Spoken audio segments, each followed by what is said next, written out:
right, so we are going to talk about the mission of our ministry. And Pastor Byers likes to say this is one of those things that you would know so well that you would have it laminated under your pillow. We could wake you up at 4 in the morning, and this is the kind of thing that you ought to be able to repeat to us just because you know it so well. So somebody tell me, what is the mission of Faith Church? What's the mission of our church? Anybody willing to venture out? All right. I'll go ahead and, David, you know it? Glorify God by winning others to Jesus Christ and making disciples? Yes. Not quite right. Okay, all right. Yeah. The mission of Faith Church is to glorify God by winning people to Jesus Christ and equipping them to be more faithful disciples, right? That's pretty consistent with the Great Commission that Jesus gave us. Now, my question to you is this. That's the mission for our church.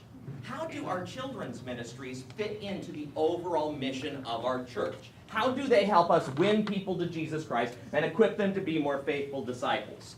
And I'll just warn you, this is the first of like a bazillion questions I'm going to be asking you tonight. So get your interactive hands going here.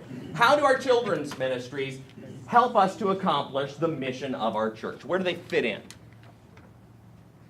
Yeah, Sarah. It would just be the young people. You just put young people in, Lord, equipping them to be faithful disciples, and just the younger version. Okay, all right. They're people too. Yeah. Kids is people too. Yes, kids are people too. So they're part of the people that we're seeking to reach and disciple. Yes. Any other answers to that question? Yeah, Kelsey. It's one of the most important things that we were looking for when we came to find a new church was the children's ministry. That was kind of a lot of our deciding factor. Yeah, it is amazing how oftentimes people now make decisions about where they're going to attend church, not necessarily based on the quality of the preaching, and I find that amazing, not based on the quality of the music. A lot of times, families are now making the decision on where they're going to attend church based on the quality of their children's ministries. Did their kids have a good time? And you can say, well, that's terrible. That shouldn't be the way it is. That's part of the culture in which we're living.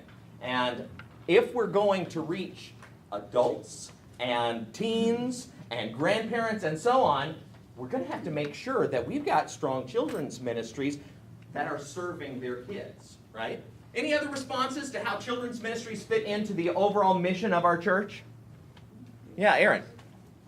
Every week we have the opportunity to share the gospel. Absolutely. The group of people that attend our church that has the highest percentage of unsaved members is the kids, right? Because they come to us without any prior understanding of the gospel. That's kind of how babies enter the world. And it's our privilege and opportunity to be able to share with them what God has done for us through His Son. So I got a huge opportunity to carry out the mission of our church. Now, let me ask this.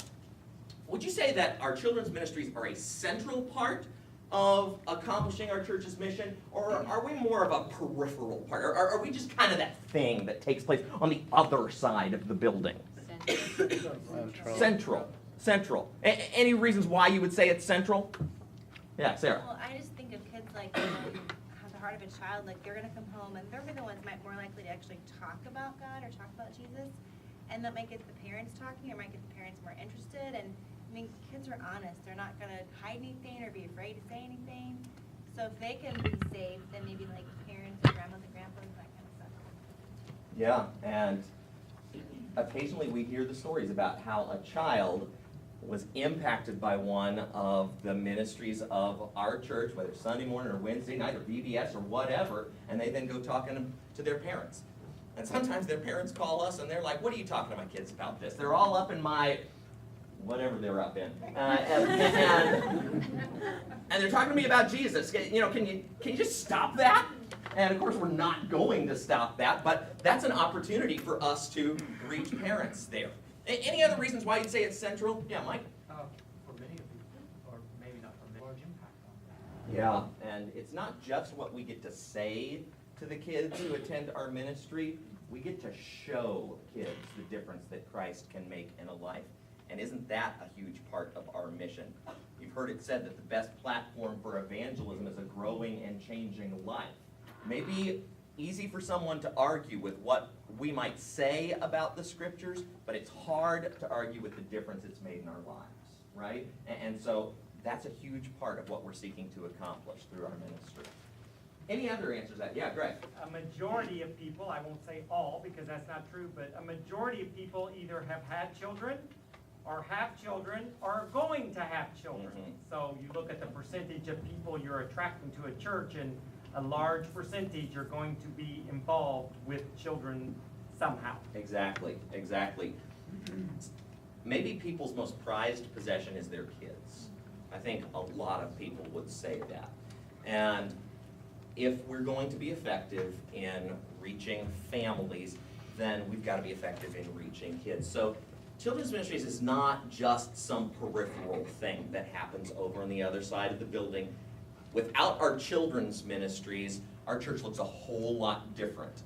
Without children's ministries, turn off the lights and lock the door when the last person dies, right? Our children's ministries are what keeps our ministry young and growing. Not the only part, but a significant part of accomplishing that.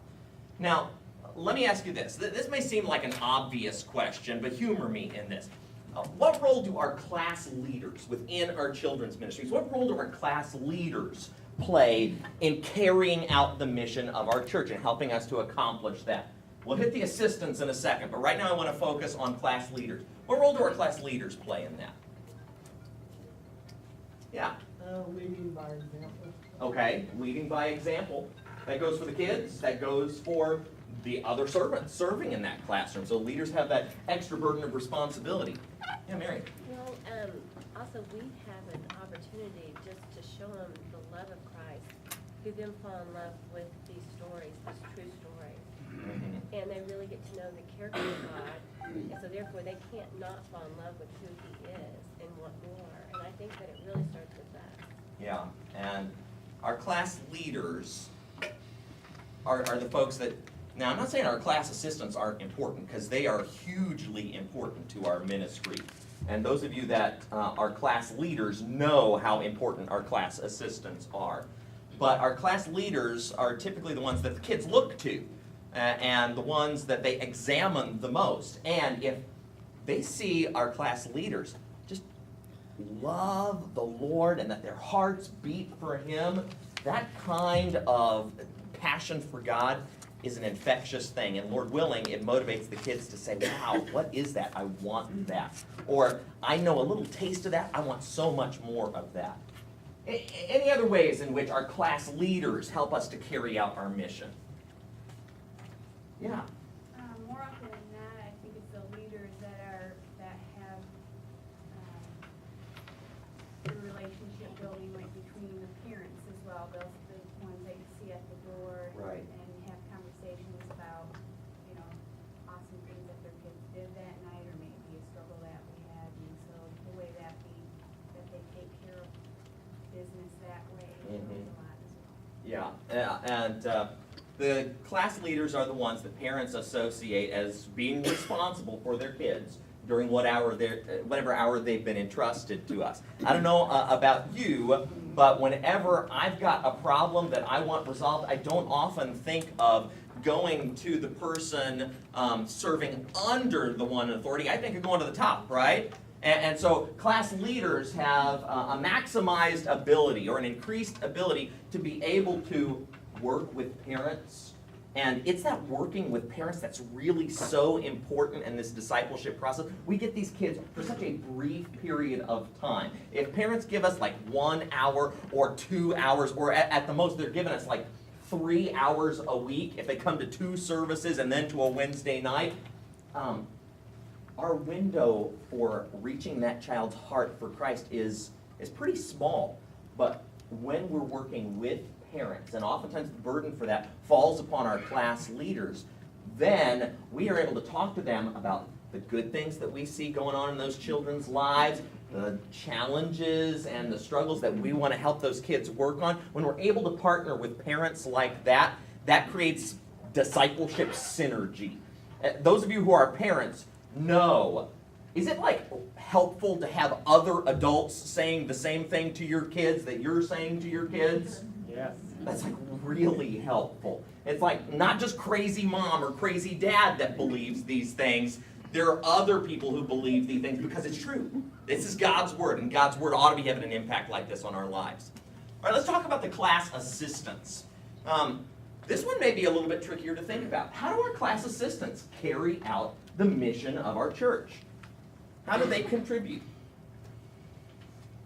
Yeah, Jennifer. Well, as a class leader, I couldn't really do my role if there wasn't someone there to help the kid who says he's about ready to pee his pants. Or Right. talk to the children who are like play wrestling in the back row instead of paying attention. Absolutely, absolutely. So the class assistants, they're the ones that allow the class leader to focus on the things that they need to focus on, right? Any other ways in which class leaders contribute to the accomplishment of our mission? Yeah, April? I just think since you're not focusing so much on the curriculum and the lesson, you can really focus on getting to know the students and Yeah. prayerfully praying for them individually. And, Yeah. and, you know, aside from all the keeping them busy and attentive and trying to put out the fires throughout the lesson. Right. I won't kid you, putting out fires is a big part of the class assistant's role, but while the class leader is managing the overall class, the class assistant who's effective at noticing problems and trying to address those problems. Sometimes kids require a little individualized discipleship and willing to take them out in the hallway and to have that private conversation. Class assistants are really helpful in making that one-on-one impact with the kids. And they're the ones that allow the overall group to be able to function more effectively and to maximize the discipleship that's able to take place. Any other things you'd say about class assistants? Yeah, Sherry. If a child wants to accept Christ, many times it's the assistant that has the ability to take them to the side. Right, right. Yeah, and assistants, one of the things that I would encourage you to think of yourselves as, you're the individual disciplers. You're the ones that are going to have those opportunities. So you might have thought, well, I'm getting into children's ministries. I don't want to be a class leader because I don't want all of that responsibility. You've got a whole different set of responsibilities. Maybe you're not teaching the lesson every week, although your class leader may give you the opportunity to do that on occasion, but you've got the responsibility of making sure that you're ready to disciple these kids. You're ready to pounce on those opportunities. I've said this before, but the way I view a class assistant who's really doing their job well, they're like a ball boy or a ball girl at a tennis match. You know those ball boys or ball girls that just stand there on the sidelines, their knees are bent, they're ready to spring into action whenever a ball goes out of play. I mean, the ball gets hit up against the net and boom, they get the ball and they're on it. Class assistants ought to be just ready to be deployed at a moment's notice. And not necessarily waiting for someone to deploy them, but ready to take that initiative. So class assistants are really important in that process. All right, now let me ask you this. Understanding that children's ministries are a big part of the accomplishment of the mission of our church. Understand that class leaders and class assistants, they both play a significant role in helping us to accomplish our church's mission. Can I ask, is it always easy serving in children's ministries? No. No, we all agree with that, right? That there are challenges that we face serving in children's ministry. We need to be honest about that. Frankly, I don't know anything worth doing that doesn't come with challenges. So we should just expect that. Jesus said, in this life you will have trouble. So if we're promised to have trouble in life, then we shouldn't expect that children's ministries are going to be a trouble-free experience. So let me ask you this. What are some things that can make it challenging to serve here? Any things that make it challenging to serve in children's ministries?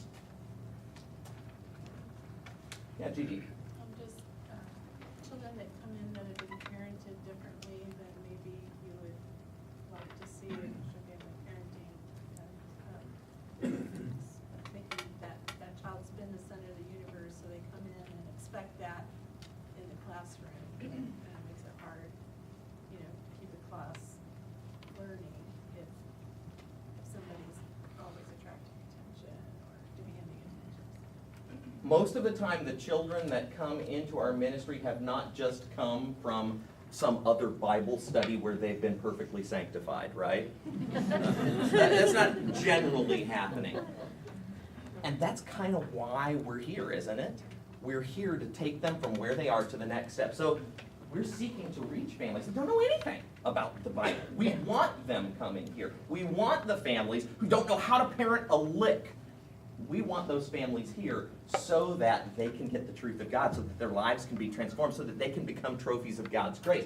But that, you're right, G.D., that is one of the challenges, because when they don't know how to live according to the scriptures, they come in with problems. That's just, they're not functioning according to design, yeah. To say that's a big part of our class is going over, every time they come in, we kind of go over the same things about how we prefer one another, we show love to Yeah. one another, and we do it by doing this. You know, Yeah. you get up, you walk, you run, you push people, you know, go through all these examples so that they get to understand what that actually looks like and how we want them to carry that. Right, and that's good to emphasize common truths over and over and over again.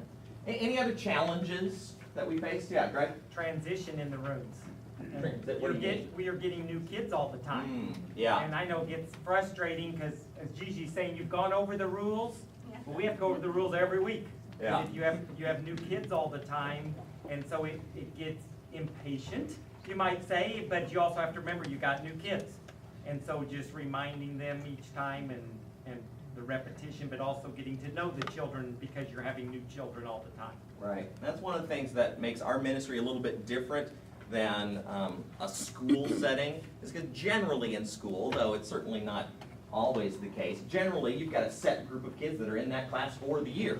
Well, in our ministry, we've got new kids coming in all the time, and kids going out all the time. In our toddler classes, the way they're set up, we've got kids promoting up to the next class because they've turned the next age every single month. And so that can make it challenging because you've always got to be reinforcing, re-explaining the expectations for the class. Sure. Anything else that can make it a little bit challenging, Greg? On Monday night, kids of faith is always challenging because they've always sit in class all day. Yeah. So to get any teaching time in, you gotta get them engaged. Mhm. You lose them. Yeah, and Wednesday night Kids of Faith is a bit of a different animal than Sunday morning. Sunday mornings they're coming in groggy. Wednesday nights they're coming in sugared up. They've just had dinner. It's time to get the wiggles out from a day of sitting sometimes. Yeah, so there's that challenge. Yeah, Rita? And Wednesday night, kids of faith were coming in after work and Yeah. they're already tired. Right. Yeah, the kids are on a sugar high. We are on a sugar coma. Right? Yeah, Shane. It's a long commitment. You gotta be ready to do it week in, week out. You know what? No doubt about it. We're asking you to make a significant commitment. One of the reasons why we're asking you to make a significant commitment is because short commitments equal short relationships. And it's harder to do discipleship in short-term relationships. Oftentimes, the person that's going to make an impact on your life is someone that has been there week in and week out. And I'm so thankful to have all of you who have said, I'm going to commit to making these relationships a big part of my life this year. So I'm very thankful for that. Now, let me ask this. Are challenges necessarily bad? Are they just automatically bad? No, they're not. Why not? There are opportunities to grow. Opportunities to grow. Absolutely. Opportunities to teach God's way Right. in a loving way. Yeah. Yeah. I hear the word opportunity coming up. Yeah, Kelsey. It's a good way to practice living those things as well. Yeah.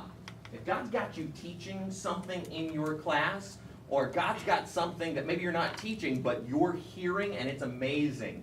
If you've been serving over the summer, one of the themes that keeps coming up in the early chapters in Genesis is trust and obey. Trust and obey. And if we're teaching that over and over, you think God might give us some opportunities to actually put that in practice in our lives? Yeah, I think He might do that. Yeah, these are opportunities for growth. One of the things we need to keep in mind here is your participation in our children's ministries, though the recipients of this ministry are the kids, you are being discipled just as much as any of the kids that are participating.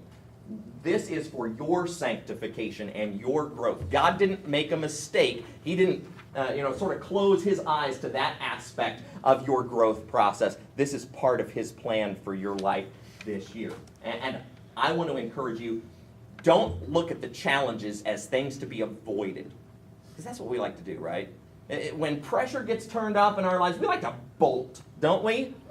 But we need to consider it all joy when we experience trials of various kinds, right? That's what the book of James says, because it's through those trials, through that pressure, that we have the opportunity to become more like Christ.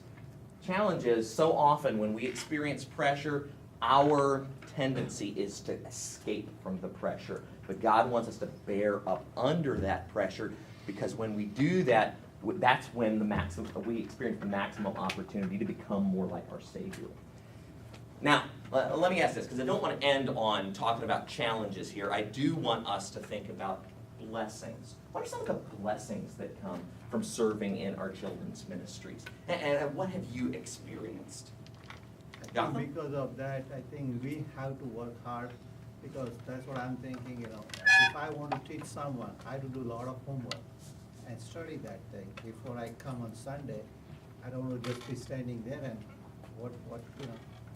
So because of that, I may go and read more verses and may do some research work and try to find out how to teach, like for the kids, you have to teach them in a different way. Yeah. You oftentimes don't understand something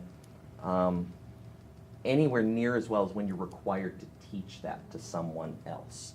And if you are responsible for leading a class, you've got to spend time in the scriptures, understanding what are the main points in this text that our kids need to understand. Our Sunday school curriculum is terrific at that, but there's lots of great stuff in our Wednesday night curriculum as well. So there's lots of great growth opportunities as we dig deeper into the Word. Other blessings from serving in children's ministries, yeah? Because you're serving on a regular basis, one of the great benefits is the friendships that you develop with the leaders and their assistants. Absolutely. It's just a fantastic natural outcropping of just spending so much time together. And a lot of times that closeness there again does actually come during the times of challenges, and you are able to come together as a unit and either work through them or seek God's will in that area. It's a tremendous blessing. I hope that over the course of this year, you're going to work hard at building relationships with the other folks that are serving in you. I can tell you this, if you're not forming your own little family there in your class, it's going to be a little frustrating for you. And it might become even drudgery for you. But the classes where friendships are built, and it takes some effort. It might take some, hey, come over to my house after church and we'll just hang out. Hey, let's get together and play games on Friday night. I want to encourage you to do those kinds of things. God put the other people serving in your class for a reason. And those of you who have been serving with the same people like year after year after year, would you give testimony about how that helps you stick with it? Would anybody have that experience? I see Rita shaking her head. Rita's been doing this for how long? I don't know. At least a year. Yeah, Ashley. I look forward to coming because of the kids and because they're really. Hey, sorry. You can buy that one. Greg says it's okay, then I can tell you the wrong name. But yeah, I just look forward to coming. It's fun for me too, so. And I would tell you, Emily Carey does a great job with the ladies in her class, building those relationships and making them all feel part of it. Class leaders, I want to put that extra responsibility on you. I really want to ask you, work hard this year at building relationships with those that are serving with you. Build a team, build a family. It is amazing. Now, this is going to sound a little self-serving here, but as we went through our Serve 14 campaign, the servants that were quickest to sign up to come back on were the servants that had built strong relationships within their classrooms. And I'm not saying that's the only motivation for people serving in our children's ministries, but that's one of those things that makes it delightful, is when you're able to build those relationships with one another. All right, we want to talk about the purpose, the procedures, the policies, and the peripherals of our ministry. I'll talk just a little bit about the purpose of our ministry, because I want to make sure everybody understands what each of the divisions of our ministry is for. So the first one I'll talk about is Sunday school. What we're really striving to accomplish in Sunday school is to help kids grow in their Bible knowledge. We're trying to ground them in the truth of the Old and New Testaments so that they'll know the major people, the major events that took place. That's the major thrust of what we're trying to accomplish in Sunday school. Not saying that there aren't other things going on, but that's the main focus. Then we got children's church. Now, children's church doesn't happen for every age level. Children's church happens for our 1st through 5th graders. It takes place at 9:30 on Sunday mornings. And what we're trying to accomplish there is we're trying to help kids develop a lifestyle of worship. That includes the corporate worship that they participate in on Sundays, but we're also encouraging them through our study of the scriptures to worship God throughout the week by, one, getting the big picture overview of what God is up to in Scripture. That in 1st and 2nd grade, they're getting the through line of Scripture, understanding God's plan of redemption from Genesis through Revelation. 3rd through 5th grade, they are getting basically the kids' version of our biblical counseling training material. So they're learning 4 rules of communication. They're learning how to deal with, although David doesn't like that, how to use their emotions to glorify God. They're learning how to apply scriptures practically in their everyday lives. So it's part of a lifestyle of worship. Then, Wednesday night Kids of Faith, that is about Christ-like character and service. And I really want to encourage you. Sometimes I'm concerned that that message gets lost a little bit. We're trying to help kids develop those habits of character that are really going to make a difference in the way they live. So, and a lot of times those things are accomplished as they engage in service, at home, within the class, in their neighborhood. And I want to encourage you, use character qualities as a part of everything that you're doing on Wednesday nights. Whether you are going to the pep rally, whether you're playing outside, whether you are singing songs, whether you're playing dodgeball, whatever it is, there should be a way to emphasize the character qualities that you're studying. And that should work itself out in service. All right, now Greg Wetterland's going to come, and Greg is going to talk to us about some of the procedures that are a part of our ministry. All right. Hello, everybody. So, anyone heard of Deanna Boer? Thought so. She was a keynote speaker on the topic of business communications, and she once said, if you can't write your message in a sentence, you can't say it in an hour. So I'm going to take the next hour to see if that's true, all right? So, buckle up. So, check-in. Number 1, we have a new electronic security check-in that you all used, okay? So we've upgraded from the bracelets and the clip-ons, okay? I mean, that's kind of like a man upgrading from his clip-on tie to the tie, the real tie, okay? That was like a big day. It was like December 4th, 2002 for me, so I don't know if you remember it. Big day, that's the point. So we're in the space age now, all right? Now, so what that means is kids are going to come in with their name tags on, okay? That's going to make things a little bit simpler for you. But what needs to happen is, for toddlers and down, we want you to be asking the parents to put the name tags on the kids' backs. Okay? We don't want kids being able to rip those off at that age. Okay? So put it on their backs, out of sight, out of mind, right? Okay. Also, at pickup, since this is our security system, your servant name tags don't have this, but the kids' name tags have a code on it. Okay? So there's 2 name tags, one for the parent, one for the kids. That code needs to match, okay? That's how our security system works. So at pickup, make sure that that code matches. If it doesn't match, send them to Children's Check-In, okay? And then they'll have to prove that they're that parent, okay? Also, at drop-off, we want you to be interacting with the parents, namely about the stuff on the name tag, all right? So there is a phone number that should be on the name tag, and there is also any allergy information or custody issues or anything like that. So when they come to the classroom, ask the parents, is this cell phone correct? And if it is correct, awesome, give them a hug or do a dance or something for them. If it's not right, then ask them to go to Children's Check-In, update the information, but also take down that number so that if there is an issue, that we can contact the parents, okay? Same thing with the allergy information and custody stuff. If they need to update that, they need to go to Children's Check-In for that, all right? Then, your name tags. You're going to do the same thing that you did tonight. You're going to go up to a kiosk, you're going to type in your number and print off your own servant name tags, all right? So y'all are experts at that, okay? That's going to help us with attendance, and you're going to get your little service brownie points, okay? So do it. All right, then attendance. Attendance is a lot simpler with the electronic security check-in as well, because the attendance is being done by the system. As kids check in, they're being accounted for. However, we need the teachers of every hour to put in a head count, okay? So that would go for Sunday mornings.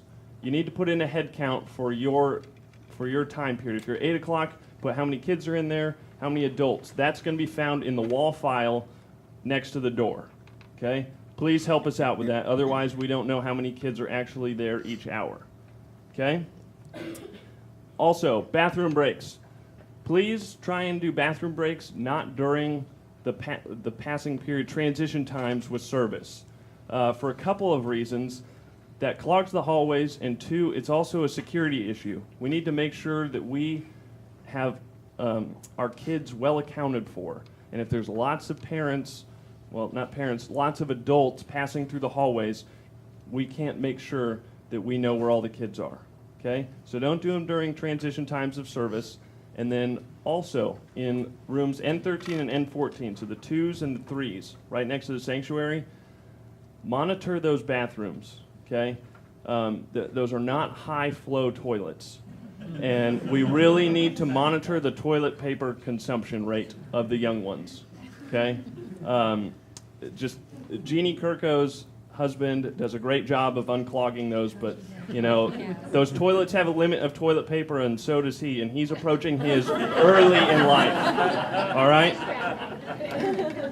And then clean up and reset. This is really important. Since we use this building for so many different things, I mean, pretty much as soon as we leave the room, someone else is using it, it seems like. So we need to clean up. We need to be vacuuming. We need to be setting the rooms back up per the charts that the teachers provide for us, okay?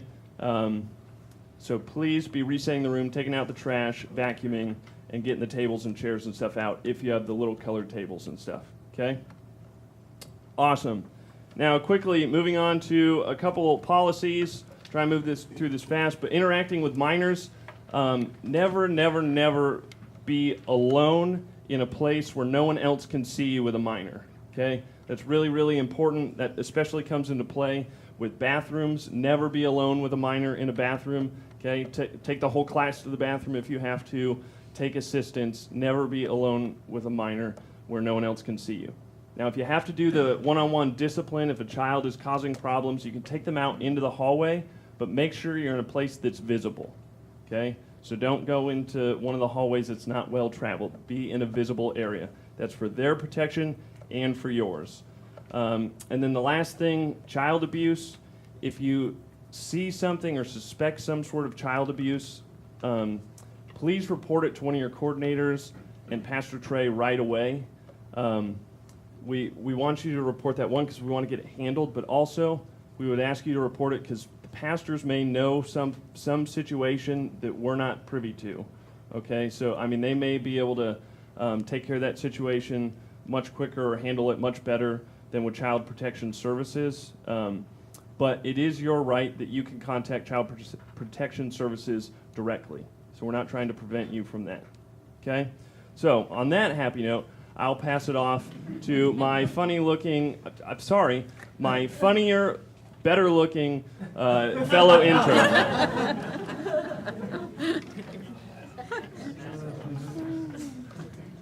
Sometimes what we really think just squirts out, doesn't it, Greg?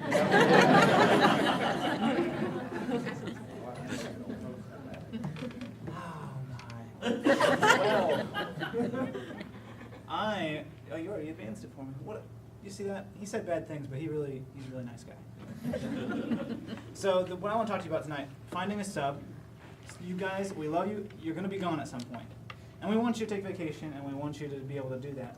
One of the things that's difficult for us is we have about 530 plus servants, right, across children's ministries. And so one of the things we ask you to do is if you're going to be gone, can you recruit someone to replace you?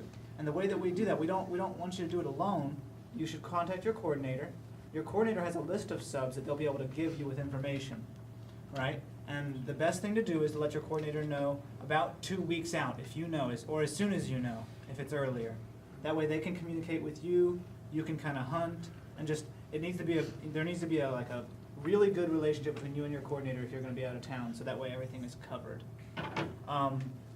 So that's finding a sub. Class budgets. I don't know if you know, but we have a budget for your class. So if you guys want to do something fun, you want to do a special craft, a special something, right? There's stuff for that. We give $120 for your school year for the Sunday servants, and $150 for Wednesday night Kids of Faith. Don't feel bad, guys. They get that because sometimes they'll do field trips or other things that cause them to have to expend more, just due to the nature of the night. Now, reimbursement. As soon as I tell you you can get stuff for classes, you're wondering, okay, and how am I going to do that? I don't have a church credit card. And so I agree you don't. I hope you don't. That'd be weird. But you're gonna be able to get reimbursed. And I have a yellow sheet that's back there by Greg. But basically, you're gonna go to the church office or get a yellow sheet like that. Yep, it's yellow. And you're going to get that and fill it out. All right. You're also going to bring the receipt. I hope you got a receipt for whatever you bought. That's really important. Like our finance department will curse at you in love. If you, they'll not pay you, yeah, Greg says. So you need a receipt. And I have a tip for you. If you lose receipts and you're like, I don't know what I'm going to do, there's an app called Expensify. All right? Get that. It allows you to take photos and it records all the information off the receipt for you automatically. So if you lose receipts, get that, and then you'll be able to print off the photo for our finance people, and you'll be all set. And the way that you turn those in is in the mailbox area of the church office. There's only one mailbox that has a red dot on it, and it's the bills box. That's where you turn it in. So it's the red dot box. You can't miss it. I just spoke about the copy area. You're probably thinking, hey, maybe we should talk about making copies. We will. So it's really easy. You put it in the machine. No, I'm just kidding. What you're going to do is when you go to make copies, you need to use the church copier. That helps us semantically with separating the school copier, expenses and the church copier expenses. So you're going to go to the church copier, and then there's a sheet that has all the codes on it that you need. There are 3 different codes that are pertinent to us. There's one for toddlers of faith. So if you work with pre-K and under, you're going to use that one. Kids of Faith is the next one, then Wednesday night Kids of Faith. So you all have your own codes, and that's how you make copies. It's pretty simple. Your coordinator can even help you if you're in jam. We love to help you. 8 o'clock folks, I love to help you. You guys, Emily, or no, I'm just kidding. Then next, memory verses. This is important. We kind of done a little switcheroo with memory verses in the curriculum. So we love the curriculum we have, but we wanted to use different verses for our memory verses. And so if you'll notice, if you've looked at the curriculum in the PDF that you got in the email or your physical copy, there's a table at the front that has, it's organized all of the times that all of the Sundays, that's the word, all of the Sundays, and next to it has a verse. That's the verse we want you to use. If you find the lesson that you're going to be teaching in the curriculum, it's going to have a different verse probably. So don't use the one that's in the lesson, use the one that's in the table. Nod heads, yeah. Okay, sweet. That's just for Sundays. That's just for Sundays. Wednesday night, folks, God love you. Make them memorize scripture. All right, and then snacks. Because, you know, kids are like black holes when it comes to food. At least my 2s and 3s I buy for the toddlers, they're black holes. Just saying. And so please, please, please use the snacks that we get for you, right? They're going to be in the C closet, or for the toddlers, they're in the cabinet area in the little thing there. That's important because I've got feedback from some parents that are sad that we hop their kids up on sugar sometimes, right? So we love it if you bring stuff in, but please use the snacks. If you're going to bring something in that's pertinent to your lesson, we want you to be able to do that. Please communicate with your coordinator and just say, hey, I'm looking at doing this with my lesson. Is that okay? That way the coordinator can know. Do you have a question? I do. Do Wednesday nights have a schedule for snacks? Is that what we do for Wednesday Or you nights? just talk about Sundays. I'm talking about mostly Sundays. Okay. I was supposed to say, we don't, we Yeah. do our own snacks, correct? Yep. Yes. We don't. The kids bring them, right? Yes. It depends, that's the way we do it, Okay. but Yeah, it now, varies. even in the 2 and 3-year-old area, there's like, what, cakes and Cheerios and things Mhm. like that down there for the Yeah. really young toddlers. Absolutely. And so if you want to bring something, just vet that through your coordinator, because it could be that every teacher that day for that class wanted to do something. We want to make sure that, you know, kids aren't getting Oreos 3 hours in a row and then coming home and like, I'm not hungry for lunch, you know, but I have a bellyache. And so that's just really important. And so we ask that you would work with us on that. And now I'll throw it back to Trey for classroom management. All right, we're kind of giving you the smorgasbord of children's ministry information. So you're getting a little bit about mission, you're getting a little bit about policies and procedures and those kinds of things. One of the things that becomes really important on a week in, week out base is making sure that we are managing our classrooms well. There's a lot of different aspects of managing our classrooms well.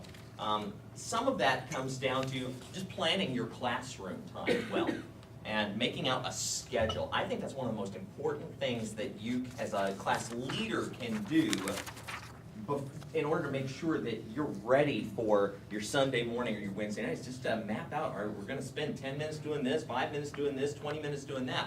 Having that plan, because before you know it, class is going to be over, and if you didn't have a plan that you were sticking to, you're going to have some missed opportunities. And like we said, the window for reaching these kids is small, so we've got to make the most out of every moment. We've got some videos. We're putting together a series of training videos. I've done one on planning your class time. Sherry Streetmetter has done one to help our Sunday morning servants use their curriculum. There's another one that we've done on the 4 Ps of being an effective assistant. There's probably a more exciting title than that, but it's talking about how can you effectively assist in your classroom. But here's one I'd recommend, and we'll shoot you the links to these, but I would also recommend that you subscribe to our Faith Kids blog. It's blogs.faithlafayette.org/faithkids. I'm sure you'll laminate that and put that under your pillow too. But we're trying to put out tools to help you in your classroom.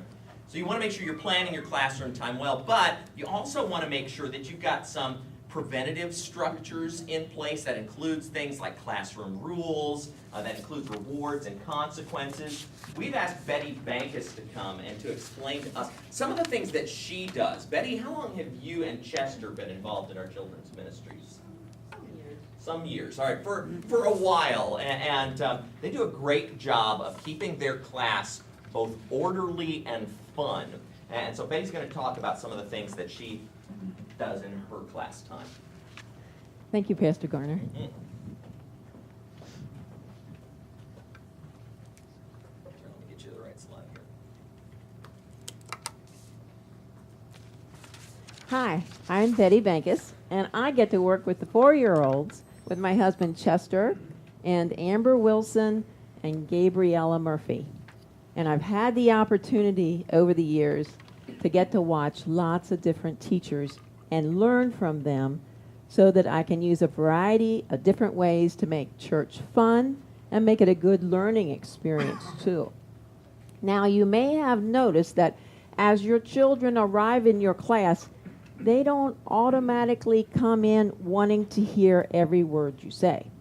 So some might come in kind of reluctantly. They really don't want to be there. It wasn't their vote. Some might come in and they really just wanted to visit their friends, and others may have wanted to be the center of attention themselves. Well, to facilitate an environment where children can learn God's word, we have rules. Rules are the children's friends.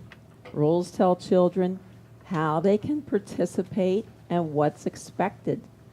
And obviously, everyone needs to know what the rules are. And they need to know them before they're expected to follow them. In our class, we like simple rules. That way they can easily be remembered. We attempt to word them in a positive fashion so the emphasis is put on the right behavior. Once these rules have been explained, we review them every week. Actually, we have the children explain the rules to us. We have a few short rules used for the different segments of our class. Now, we have 4 rules for our structured time. Only 4 simple rules that I'll go over, or the kids will go over, at the beginning of our story song time. And I always say, tell me what the 4 rules are, and lots of hands go up. These are 4-year-olds. They love to help. So we list them. They're real simple. Feet on the floor, in front of your chair, hands in your lap, mouths closed when the teachers talk, and eyes on the teacher. And I always say, eyes on the teacher. I get to see each one of your beautiful eyes. Now, as the rules are stated, we also act them out. And by the end of the 4th rule, everyone's sitting properly, ready for story time. No other rules are accepted. There's other good rules, like be sure you do motions to the song, but we try to keep it simple to these 4 positive rules so the kids can keep them in mind. Now, these rules take care of lots and lots of different improper behavior. Just a few: you can't be touching your neighbor, you can't be making inappropriate noise, and you need to focus on the teacher. Okay, so far we talked about developing the rules, explaining the rules, and acting the rules out. Let's talk about some keys to help children follow these rules. The first key is to be praying for your children and ask for God's help. I need God's help to attempt to reach these children that God and their parents have entrusted to me. Another key is to be showing the children love every moment you can. Know their name, call them by name, and smile, smile, smile. Shower them with as much attention as you can. And I've prayed to God to help me have love for each child in my class. Sometimes children need a little help to remember the rules. And if a rule is broken to the point that it causes a distraction, I believe the child would benefit from a little help. I give them a gentle reminder.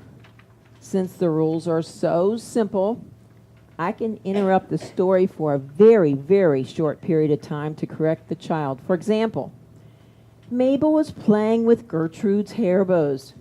Both children and others are being distracted by this, and it only takes 5 to 10 seconds to strategically and suddenly say, Mabel, is your hands in your lap?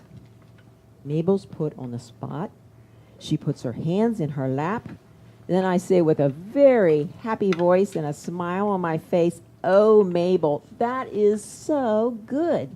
You have your hands in your lap. Then smoothly and immediately transition right back to the lesson.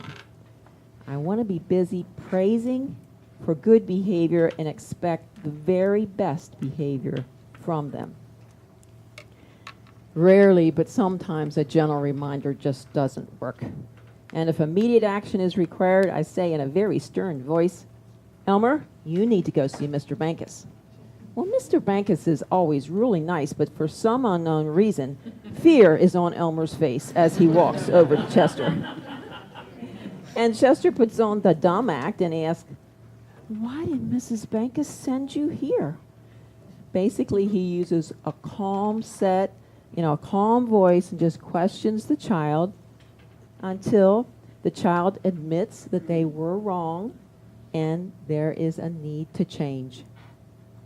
If immediate action isn't required, I talk to the child later. For example, one week, Oscar was using a distracting voice, and he stopped as soon as I asked him. But then the next week, the same thing happened again.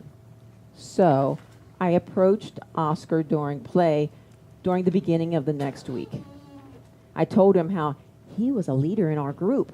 Other boys and girls did what he did. Of course, he really liked this. Then we talked about how Jesus is a good leader, and Jesus always helped people do good. I spoke to the child about how he was different than Jesus. He was leading children to do bad behavior. And I'd ask him if this pleased Jesus, and did he really want to be that type of leader? He listened, and he changed his mind and decided he wanted to be a leader for good behavior. And in the weeks to come, he wasn't perfect, but I could tell that he was putting on being a good leader instead of being a bad leader. This technique has worked really well with the 4-year-olds, and it's modeled after the way Nathan approached David in the Old Testament. We are so fortunate to get to serve in the Children's Department of Faith. It's a lot of work. Takes a lot of thought and a lot of preparation. But we have such a wonderful story to share. We have rules to help the children know what we expect. And now, even if your class has a different age with different roles, the concept can be similar. Rules need to be explained, reviewed, and enforced. Try to do this in an atmosphere of love that the child can sense. Use lots of smiles and praise and encouragement.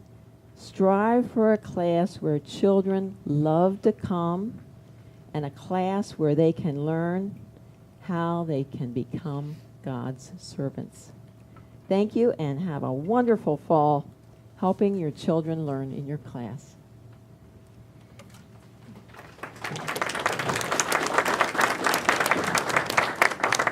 All right, thank you, Betty. I really appreciate Betty and Chester and the many years that they've been so faithful. They do a terrific job with their class. I hope you picked up on some things from Betty.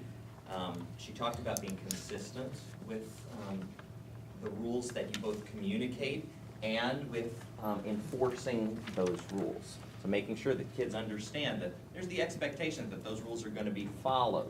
Now, it's not all about rules. Rules are an important part of class, but you also heard Betty talking about connecting those rules back to a child's relationship with God.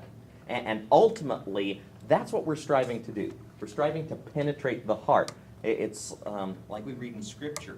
The law reveals our sin. It reveals our need for Jesus. And when a child violates a rule, that gives us a tremendous opportunity to talk to them about the fact that they're a sinner and that they need Christ. So I think we're going to do some things to get some extra tools to you. We'll take some of what Betty said as well as some other ideas. We'll create either a video or a blog post to get you more ideas about how to use rules in your classroom.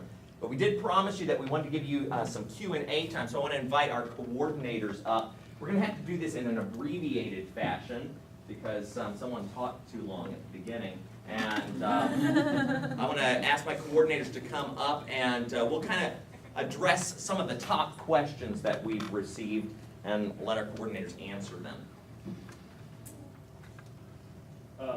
Well, I have a question that maybe is for you, Trey. Oh. Do we get a list of kids supposed to be in our class after all have checked in? You will not get a list that morning, but you should have gotten a list last night. Everybody should have been emailed a list.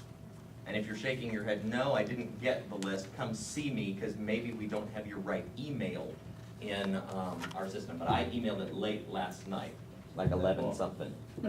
I did the question, my reference is, especially with people, they'll drop their kids off and, I mean, I stand at the door, but honestly, sometimes they elude me. How do you know what kids are supposed to be in your classroom? And I wonder on Ultimately, Sunday mornings how you ever keep track of, I've got 25 kids, but what 25 kids are those? Ultimately, you're going to become familiar with the kids coming to your class. I realize you've got a lot of turnover. My memory's short though. All right, you know, so but on the... We keep our own list, that's why we will probably, but I didn't know this system, now that we're used to it, if it prints off something a quarter after that says, here's all the kids that should be in that class. On the child's label is the name of the class that they should be attending. So that tells you whether they're supposed to come to your class or not. That's not what I'm asking, I guess. No, there's no list that we can print up, so our system doesn't function that way. No. Sorry. It'd be nice if it would. I mean, because like I say, I've had people, it shocked me, they got by me, and you know how I stand at the door. I do know how you But, stand. but it's like, whoa, that's not good. I didn't know that kid was even in the classroom. So here's the challenge for the year, trying to get past Greg. And I just didn't know because we started this when it was brand new, so I didn't know if anything happened to that. Yeah, not on that count, unfortunately, and we have asked about that, but unfortunately the system doesn't do it. Okay. Well, you go ahead, Jeannie. Yeah. So it says, when a child loses their name tag, what do we do? What, okay, am I answering these questions? When a child loses their name tag, if this is something that you notice, hopefully you're noticing this before the parents come to pick them up, you want to either get in touch with your coordinator, and Greg, correct me if I'm wrong about this, we have on every classroom phone, there should be a list of the coordinator's cell phone numbers. So you can call your coordinator and say, hey, this kid doesn't have a label. Your coordinator can then, at Children's Check-In, reprint that child's label and then bring that down to you. They told me at the thing with our coordinator that they could not reprint it, because if we reprinted it, it'd be a different number. That's different. That's different than if a parent loses the label. It's different. We can reprint a child's label, yeah, for teachers. But this is something that the teachers have to communicate with us about. If a parent loses a label, yes, it's essentially their child is impounded. If a parent loses a label, they do not pass go, they do not collect $200, you send them straight to Children's Check-In. A little siren should be going off in your head if someone tries to pick up a child without their label. We just will not do that. It's a compromise of the security of these kids. Even if we know. Even if we, see, here's the little secret, and feel free to pass this around so that it's not much of a secret anymore, but we want losing a label to become a painful process for parents. We want them to recognize the importance of holding on to that. So hopefully your class is really far away from Children's Check-In when a parent loses a label, so they can walk a long way. All right? But you be as sweet and as loving about it as possible. Let me be the heavy, okay? All right, so to reiterate, this question is, what if we can't be there on a night? Is there a sub-list? And there is a sub-list. It's not substantial, but we do have a sub-list. There is a sub-list, though. So anyways, your coordinators can get that for you. We want to reiterate, find a sub as soon as possible, if that's a planned absence. We understand sickness and other things like that, but contact your coordinator, we can get you a sub. And I would also say that it's not just those who are on our sub list who are the only ones that can sub for you. If you know someone who is a member of our church and they're willing to do the background check and leadership standards, then they can sub for you. So we ask you to find your own sub so that that's not the only thing that Greg and David, that all of us do all day long, is find subs for people. in that case, should we go ahead and plan a lesson still? If you need a sub, I can tell you that that is extremely helpful. I believe, Mary Baxter, you do that for subs. If you're a teacher, should you go ahead and prepare a lesson if you're gonna have a sub? I know that some people that my wife has subbed for, they pass like everything on, so pretty much all they have to do is show up, it seems like. But you don't want to, you ask them if they would feel comfortable doing that, because you don't want to if they don't. Some of them like to teach and like to do it their own way. You can just give suggestions and a schedule, just, it's better for the kids if there's a schedule to follow. That way they know what's expected of them, and they will toe the line a lot better too.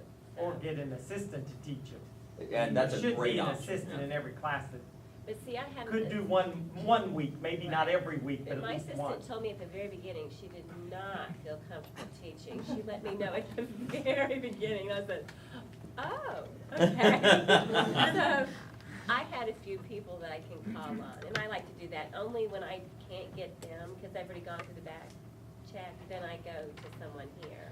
But I try not to use it very often, only if I have to go see a kid out of state and call it. Well, I think the bottom line is you want to do as much for your sub as you possibly can. Ultimately, with the lesson, they kind of need to be comfortable teaching the material Right. themselves. Right. So we don't want them getting up there and reading a script or anything like that. Any other questions that we can address? So what is a good activity to do at the end of the class time as parents begin picking kids up? Oh, I think we should open that up for the entire group to answer. What's a good activity to occupy kids at the end of a class time so that your classroom does not look like it's Lord of the Flies, right?